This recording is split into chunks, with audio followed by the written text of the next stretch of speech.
حدیث میں آیا ہے کہ جب حضرت عمر رضی اللہ کے زمانے میں فتوحات کی کثرت بہت ہو گئی تو ان کی صاحبزادی ام المومنین حضرت حفصہ رضی اللہ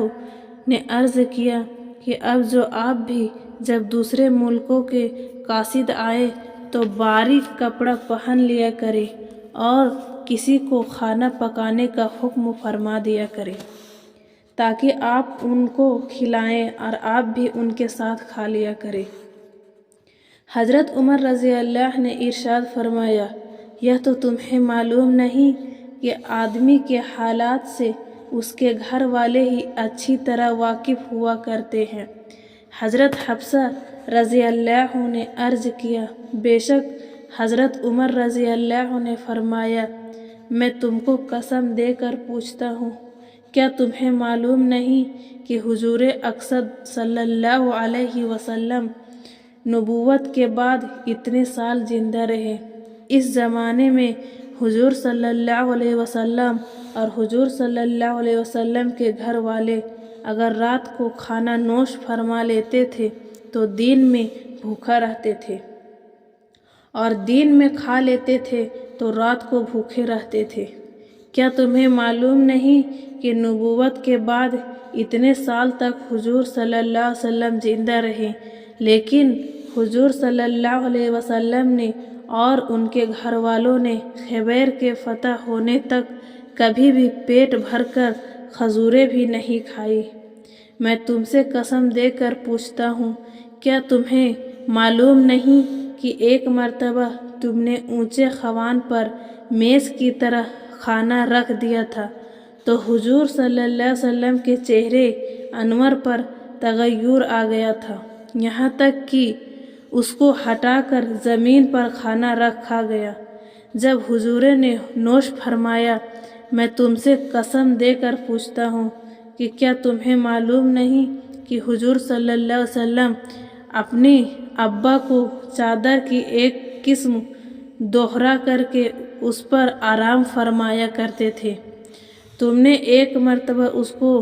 چوہرا 4 تہہ کر کے بچھا دیا تھا تو حضور صلی اللہ علیہ وسلم نے فرمایا کہ تم نے مجھے رات کو اٹھنے سے روکا کہ 4 تہہ ہو جانے سے بستر نرم ہو گیا، جس سے نیند اچھی طرح آ گئی۔ اس کو دوہرا کر ہی کر دو جیسا کہ روزانہ ہوا کرتا تھا۔ میں تم سے قسم دے کر پوچھتا ہوں کہ کیا تمہیں معلوم نہیں حضور صلی اللہ علیہ وسلم اپنا کپڑا دھونے کے لیے بدن مبارک سے اتارتے اور اس کو دھوتے۔ ایسی حالات میں اگر بلال رضی اللہ نماز کے لیے بلانے آ جاتے تھے تو حضور صلی اللہ علیہ وسلم کے پاس دوسرا کپڑا نہ تھا جس کو پہن کر نماز پڑھائیں۔ حضور صلی اللہ علیہ وسلم اسی کو خشک کر کے پہن کر نماز پڑھایا کرتے تھے۔ میں تم سے قسم دے کر پوچھتا ہوں کہ کیا تمہیں معلوم نہیں کہ بنو ظفر کی ایک عورت نے حضور صلی اللہ علیہ وسلم کے دیے 2 کپڑے تیار کیے تھے، ایک لنگی ایک چادر۔ ان میں سے اس نے ایک پہلے بھیج دیا، دوسرے کو بھیجنے میں دیر لگی تو حضور صلی اللہ علیہ وسلم اسی کو بدن پر اس طرح لپیٹ کر دونوں کونوں میں گردن پر گرہ لگائی تھی کہ بدن نہ کھل جائے، پہن کر نماز کے لیے تشریف لے گئے۔ حضور صلی اللہ علیہ وسلم کے پاس دوسرا کپڑا نہ تھا جس کو پہن کر نماز کے لیے تشریف لے جاتے۔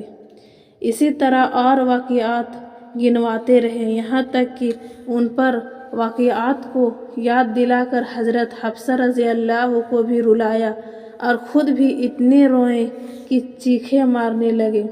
ہمیں یہ اندیشہ ہوا کہ اس غم میں کہیں ان کی جان نہ نکل جائے۔ ایک اور حدیث میں ہے کہ حضرت عمر رضی اللہ نے فرمایا، میرے 2 رفیق تھے، حضور اقدس صلی اللہ علیہ وسلم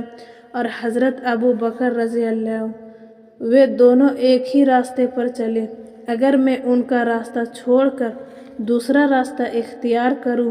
تو میرے ساتھ بھی وہ معاملہ نہیں کیا جائے گا جو ان کے ساتھ کیا گیا۔